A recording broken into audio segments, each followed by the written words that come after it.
I'm Jake. And I'm Colin. You're watching Gas Guzzlers. And this is the 2023 Mazda 2.5 Turbo Premium Plus Edition. That is a mouthful, but you know what, gang? Let's get into it.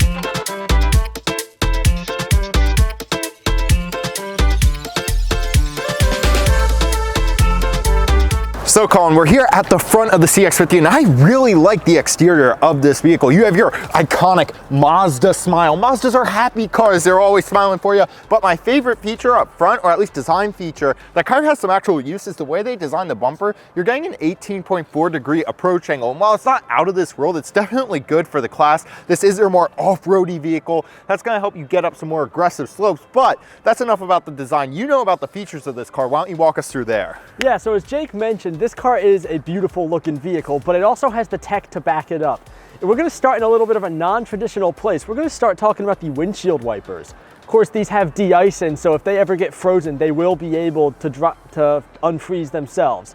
They also have rain detection.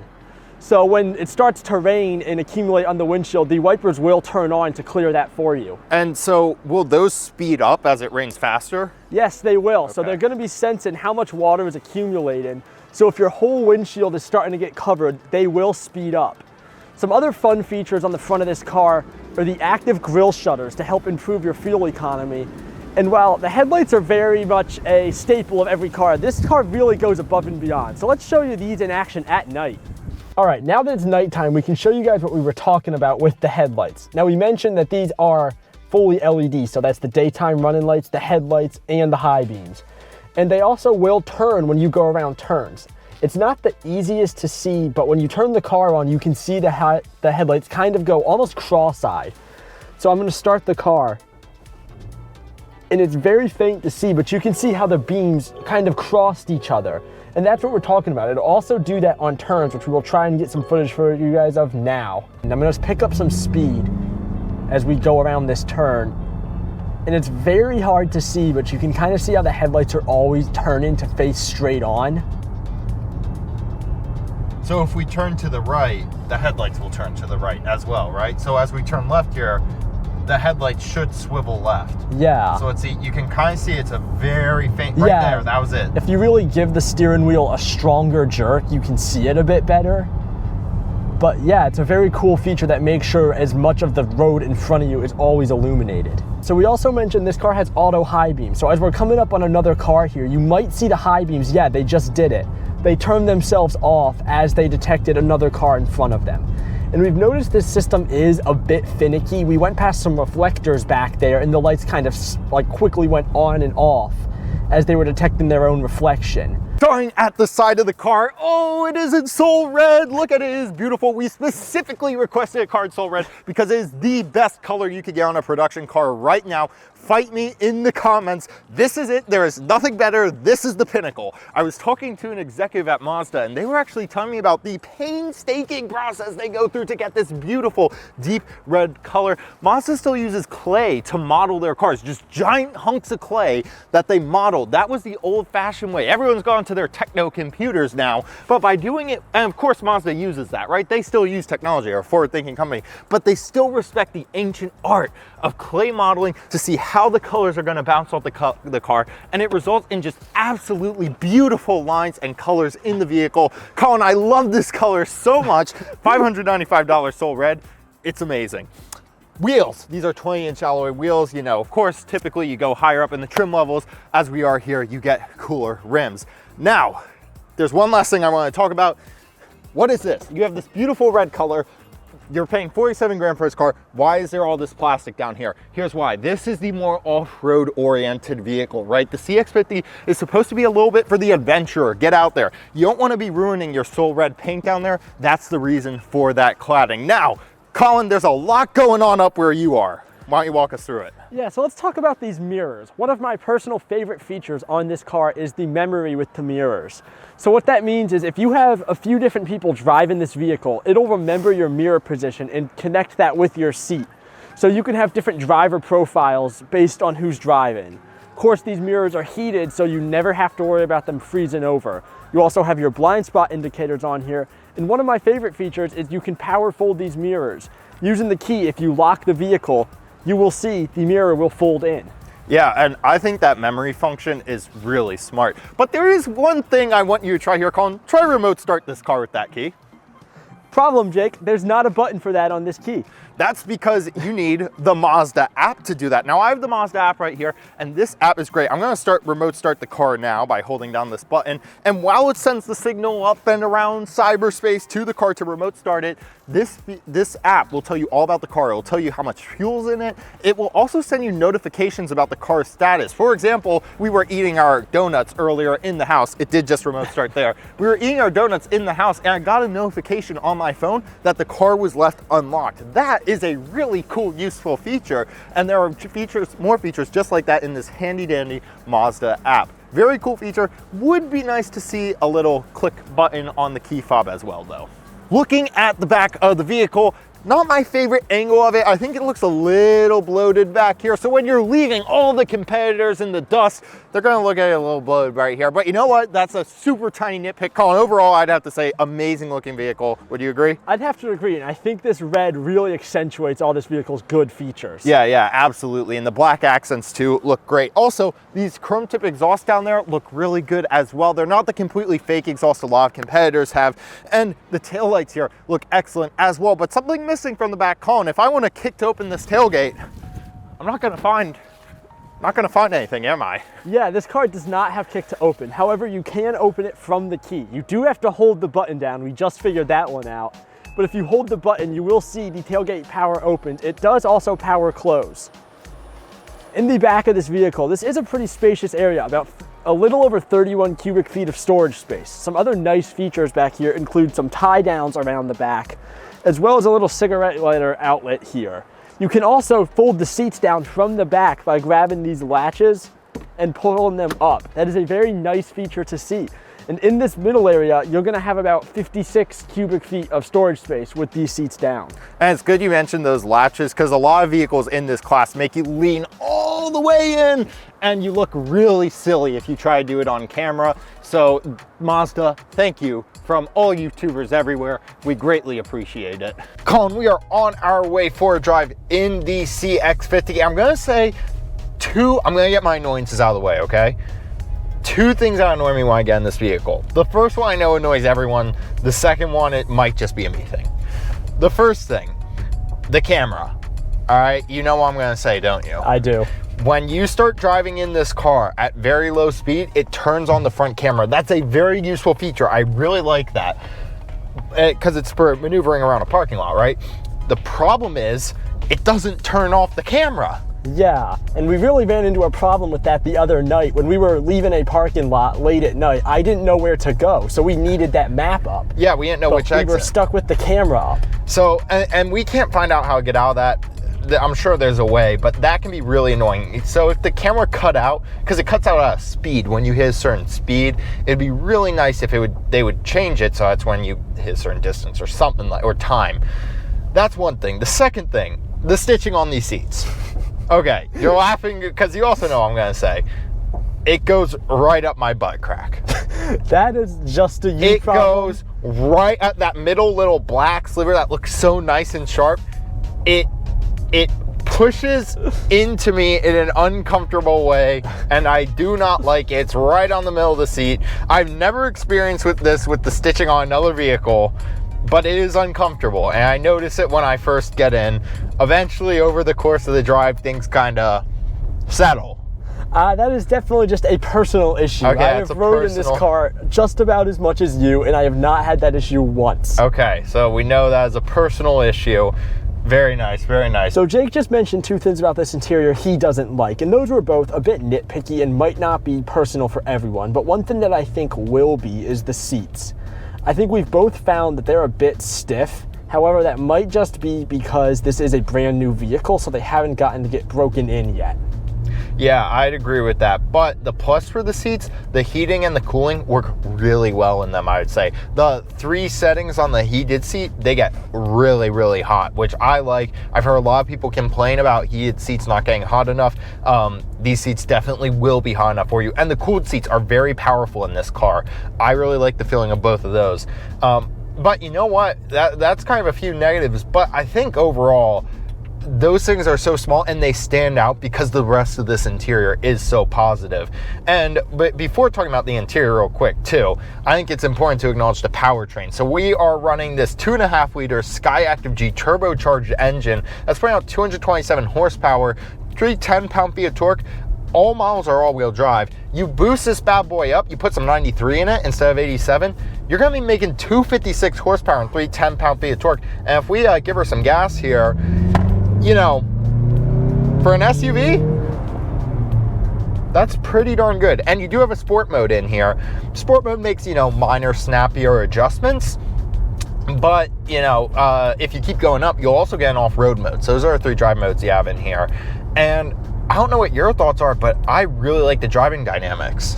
Yeah, I think it's been built into Mazda's legacy, having cars that are fun to drive, and this one is no exception. Despite the fact that it is an SUV, it still feels fun. I know I daily drive a Mazda 3, and this vehicle, despite being much larger, it really doesn't feel too dissimilar to that, and I just love how this vehicle drives. Yeah, it really, you know, my big complaint when we get in a lot of cars is I think the steering's too loose, it's too light. That's not a case in this car. The steering feels really on point, perfect. The one thing that threw me off a little bit, that did not throw you off because you drive a Mazda, is the brake. I found the brake to be a little strange, right? You're at the very top of the brake pedal, you push just a little bit and you're going forward. You know, those brakes grab and they grab high up in the pedal. But I thought that was strange at first, but you said that's kind of a Mazda, that's how they do it. Yeah, like I said, I drive a Mazda 3, and I've always noticed that when driving other vehicles, the brakes feel so much less responsive. So I think if you've never driven a Mazda before, that might throw you off a little bit your first time, but it takes such a small amount of time to get used to. I mean, Jake's gotten used to it, and he's been driving this car for a couple days. So we've been around the Mazda all day now, and I know we've both really been impressed by how it looks, how it drives, and I just wanted to know, what else do you really like about this car? I was really pleasantly surprised by the infotainment system. Yeah, I think we were both a bit apprehensive about having physical buttons to press, the dials, the home button, because a lot of manufacturers have tried that and the execution's just not quite been there. Yeah, I like the home button, the physical home button, but just that dial. The screen's all the way up there and the dial's all the way down here, and I just want to tap. I don't want to, but this has changed that for me. Like, I actually think they did a good job with the navigation. Yeah, I think the dial works very well. You can move it side to side, you can rotate it. It's a very tactile dial and it feels very well put together. Yeah. I know this infotainment system is really chock full of features. Did you have any specifically you were really into? Yeah, wireless CarPlay throughout the range, that's pretty big. Yeah, I know for me it was the Sirius XM stuff. That stuff has a lot of really cool integration. I mean, you can follow sports teams, you can see scores for whatever sports game you want. You have a weather system that'll show you the weather. I don't know why you need that. But it's a weather radar. Yeah, you can see the weather radar in Europe. But do you really need a map of the entire globe to know where the pressure systems are? Yes. I mean, hey, if that's what you're looking for in a car, you found yourself the vehicle. But you know, the weather radar is not the only impressive weather feature on this car. You see, the top trim level, the Turbo Prestige 2.5, the one we're in, also comes with navigation. And in the navigation, if you look at the water, it's animated. They animated the water with little waves in the navigation. I think that's the coolest. It certainly was a bit weird to see that. I can't say I don't like it, but... And on top of that too, I'm really impressed by how they did the HUD. So on the premium package, right, we get the heads-up display. And it shows you what the speed limit, right? It shows you how fast you are going. It shows you cruise control functions. It shows you signs. So if it sees a stop sign coming up, it'll flash a little stop sign up in the HUD. But I mean, we've both kind of had problems, right? Like, it hasn't picked up everything. Yeah, I think we noticed, especially driving the vehicle at night, it seemed like it would miss every other speed limit sign. Yeah. Especially if they ended in different numbers than the previous speed limit, like going from a 50 to a 35. Even in the daylight, it seemed to fail on picking up that sometimes. Yeah, so that was definitely a problem, but it's still a really cool feature. It's just interesting they didn't do it based on GPS like other models do. But I do really like the HUD. It's really crisp and clear. It does show the directions on it. I just noticed I did miss an exit once because I wish it would flash or something, you know, to let you know you're coming up on your exit. But it's nice to have the GPS directions up there too. And it's integrated with CarPlay. So if you're using Apple Maps, you'll still get your GPS directions up on the heads-up display. That is a really nice feature, but also really nice, you really like that digital gauge cluster. So I really do like the digital gauge cluster. I mean, it looks incredible. It has a very crisp picture, and it has some very useful features on it. You can see your fuel economy, your trip information. But I think my personal favorite feature is on the speedometer. Whenever it detects the speed limit, it'll have the tick mark for that number red. So you'll have a line that traces how far over you are. So say you're in a 30 and you're going 35, there will be a red line going from the 30 up to the 35 mark to show how far over you are. And I think that's a very good thing to help drivers be more conscious about their speed limit. It's kind of like a high score tracker. I mean, that's not what they were going for, yeah, but I guess one could think of it that way. All right, well, you say we get back on the road and go take a look at the back seats? Let's do it. All right. So you join us back on the road, and as you can see, I've banished Jake to the back seat. But that's not due to punishment or anything. I just wanted him to tell you guys about how it is back there. So how are you liking things, Jake? Well, actually very, very good impressions back here. Lots of legroom, right? This is a larger SUV. It's like the CX-5's big brother, but still with only 2 rows. So you get lots of legroom for everyone involved. As you can see, Colin and I are both taller guys. He's up where he'd be driving normally, and I have inches of legroom still. Plenty of headroom too. And you know what? This big, beautiful roof just lets in so much light. Today's kind of a gloomy, rainy day, but it feels so much brighter in here because of that. Now let's talk about some of the functionality back here. You do get heated seats, heated outboard seats on this upper trim level, and every trim level except the very, very bottom is going to be getting 2 USB-A outlets back here. Really great to see. Of course, you have air vents back here, very important, and you have a map pocket on your passenger seat. Other than that, it's pretty much what you'd expect. I would like to see if there was maybe an extra cup holder in the door pocket. There's just kind of a large cubby right there, which is fine, but it would be nice, you know, some automakers will put a little mold in there to fit a cup. That could be a cool feature for a future refresh. Looking down here in your center area, you have 2 cup holders, nothing to write home about, and an armrest. Back here, really, this is one of my favorite backs I've been, you know, kind of stuck in the back of a car I've been stuck in for a while. Really nice experience. It may not be a great experience if you put someone in the middle. Remember, you're getting that great all-wheel drive functionality, but the trade-off in any all-wheel drive vehicle is that you're gonna have a hump for that drive shaft, and that means you're gonna be robbing your middle passenger of some legroom. So tragic, but that's not a fault unique to this vehicle. Overall, I'd say this is definitely a 10 out of 10 rear area for the price point for the vehicle segment, all that considered. Okay, so let's talk driver assistance, because this is one of my favorite things to talk about on new cars. It's so exciting, all the assistance features you get on these vehicles. This one, coming in around higher 40s, I think it's really appropriate what it has. You have traffic jam assist, so that's gonna be your smart cruise control, which is capable of that stop and go traffic functionality. On top of that, you have lane keep assist, and you have blind spot alert with rear cross traffic detection. That rear cross traffic is actually a really nice touch.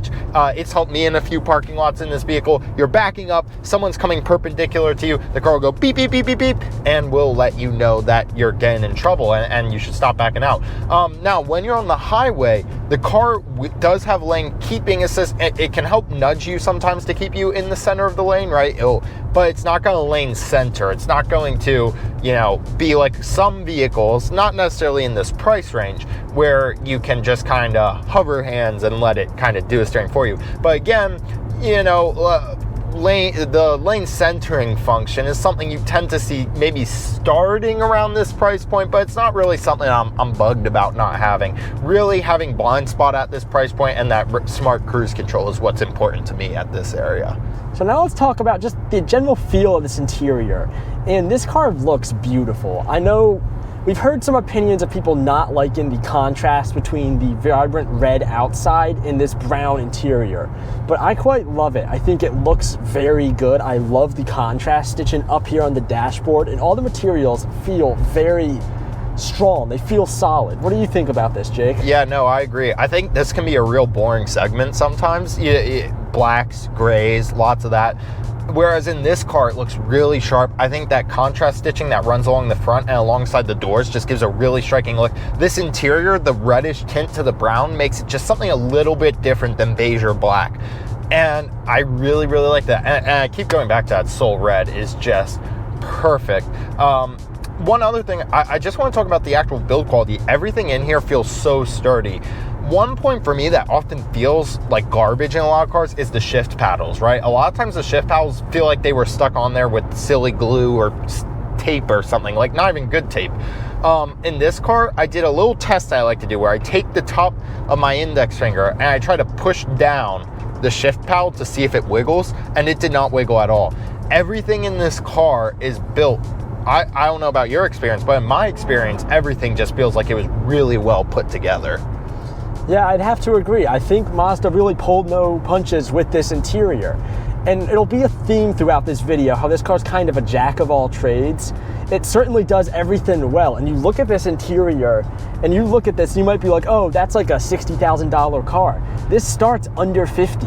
I mean, this interior is incredible for the price. I think this is great value, great construction, and it's been one of my favorite interiors so far. Yeah, well, not just starts, the vehicle starts at like 28, which, you know, you won't get this interior for that, but this one, when all is said and done, it's still well under 50. It's a couple grand under 50, which, you know, I'm trying to think of another car I've been that was around there where you got interesting colors, where you got interesting deviated stitching. You know, there are lots of cars with nice interiors for in that price range and good build quality, but none of them were quite interesting. Now, as I'm driving, I do want to call out one thing that I've noticed that's not so great, and that is I'm noticing a lot of engine and road noise in here compared to other cars, especially engine noise. It does, when you give it some gas, it does get real loud. So that's just something to note. Regardless of who you're comparing this car against, it holds up very well. It's really a jack of all trades. It has the off-road capability. It has luxury. It's beautiful. I mean, Jake, what do you think this car can't do? Yeah, you know, it's really impressive, especially for that price point, that mid to high 40s. It would be nice if you got things like the wireless charger at a bit of lower entry points, but there's nothing on this car that makes me go like, what were they thinking? Which we see in the automotive world every now and then. I think it's just a really well thought out, high quality, value packed vehicle, but it doesn't feel like a value vehicle because when we were in there, everything felt like really, really well. We mentioned the quality of the knob. The paddle shifters in most cars feel terrible. They don't feel like they're going to fall off in this vehicle. So you really are getting, I think, just an all-around good vehicle that we can highly recommend. Thank you all so much for watching. We had so much fun making this video. It's a great car, great place, great time. So we had a lot of fun. We hope you all had as much fun watching as we did making it. Please consider liking, subscribing, and commenting. It helps us out a lot. Once again, I've been Colin, that's been Jake. This is Gas Guzzler Car Reviews, and we'll see you guys next week.